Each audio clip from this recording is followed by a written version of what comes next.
વાવની જનતાએ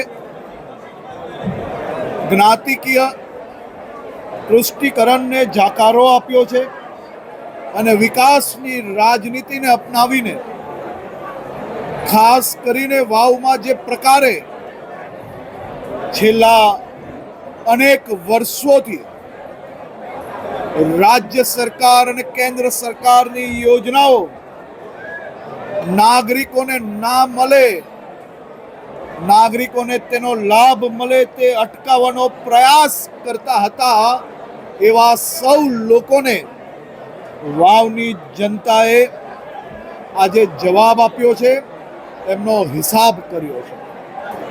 આવનારા દિવસોમાં મને પૂરો વિશ્વાસ છે કે શ્રી સ્વરૂપજી ઠાકોર અને ભારતીય જનતા પાર્ટીના પ્રત્યેક કાર્યકર્તાઓ વાવના ગામે ગામ જઈને પ્રધાનમંત્રી શ્રી નરેન્દ્રભાઈ મોદીજીના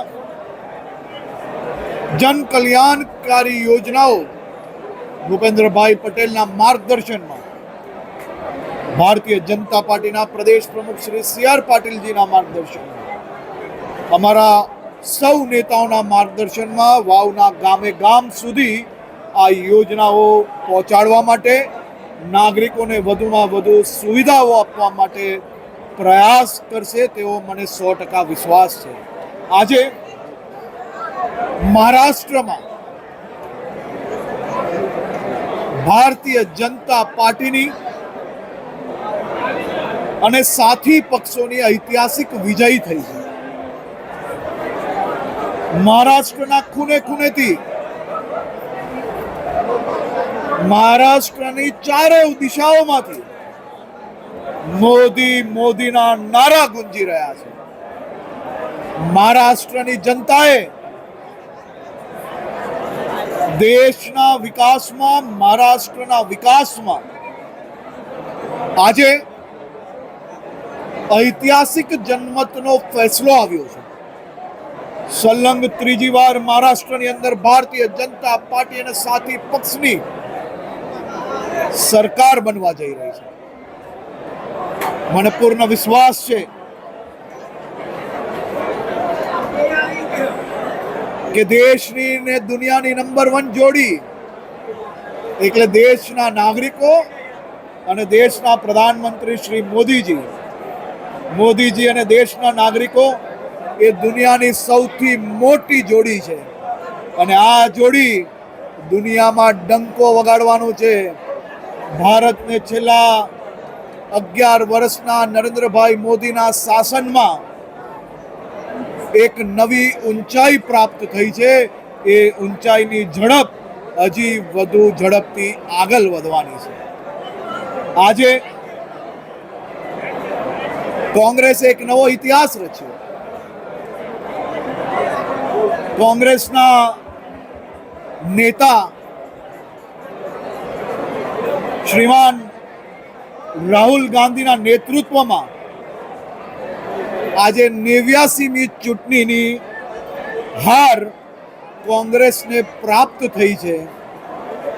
દેશના ખૂણે ખૂણે કોંગ્રેસની નકારાત્મક રાજનીતિ, રાહુલ ગાંધીના નફરતના વિચારો લોકોએ એક પછી એક રાજ્યમાં જાકારો આપ્યો છે અને કોઈ એક જ નેતા દેશમાં આઝાદીથી આજ સુધી કોઈ એક જણના નેતૃત્વમાં સૌથી વધુ ચૂંટણી હારવાનો રેકોર્ડ એ શ્રીમાન રાહુલ ગાંધીના નામે આજે જાય છે અને કોંગ્રેસના પ્રત્યેક કાર્યકર્તાઓ માટે આ વિષય દિવસે ને દિવસે ચિંતાનો વિષય બનતો રહે. આજે કોંગ્રેસના અનેક કાર્યકર્તાઓએ જે સોશિયલ મીડિયામાં કોંગ્રેસના ખોટા પ્રોપેગેન્ડા ફેલાવવાનું કામ કરતા હતા તેને એક પછી એક ટ્વીટ લખીને કોંગ્રેસમાંથી આઝાદી પ્રાપ્ત કરી છે અને અનેક લોકોના વર્ણન વાંચવા જેવા છે જેનાથી લોકોને અંદાજો આવશે કે કોંગ્રેસ કયા પ્રકારના પ્રોપેગેન્ડા આ દેશના યુવાનોને ગેરમાર્ગે દોરીને પ્રોપોગંડા ફેલાવતા હતા. ભારતીય જનતા પાર્ટીના પ્રત્યેક કાર્યકર્તાઓને આ જીત એ જીત કોઈ સત્તા માટેની જીત નથી. આ જીત એ અમારા માટે સેવાની જવાબદારી વધુ ગંભીરતાપૂર્વક જવાબદારીપૂર્વક નિભાવવા માટેની તૈયારી જોડે ગુજરાતના પ્રત્યેક કાર્યકર્તાઓ આવનારા દિવસોમાં કામગીરી કરવા માટે તૈયાર છે. આજે મારી મજૂરા વિધાનસભાના કાર્યકર્તાઓને ખાસ અપીલ કરી છે. આવનારા 2 મહિના સુધી મજૂરા વિધાનસભાના પ્રત્યેક બૂથો પર દેશના લોકપ્રિય પ્રધાનમંત્રી આદરણીય શ્રી નરેન્દ્રભાઈ મોદીજી દ્વારા 70 વર્ષથી વધુ ઉંમરના લોકો માટે, તમામ લોકો માટે આયુષ્માન ભારતના જે યોજનાના લાભાર્થી બનાવવામાં આવ્યા છે તેમનું વેરિફિકેશન, તેમના નામો, તેમનું કાર્ડ બનાવવાની કામગીરી ભારતીય જનતા પાર્ટીના પ્રત્યેક કાર્યકર્તાઓ મજૂરા વિધાનસભામાં કાલથી શરૂઆત કરી રહ્યા છે. એની સાથે સાથે મારા વિધાનસભામાં મારી વિધવા એમને સંકેત આપ્યો જ છે જે કહ્યું છે, એમાં મારે કંઈ કહેવાનું હોય નહીં. સાહેબ એવું કીધું કે યુવા નેતા હશે, કોણ હશે?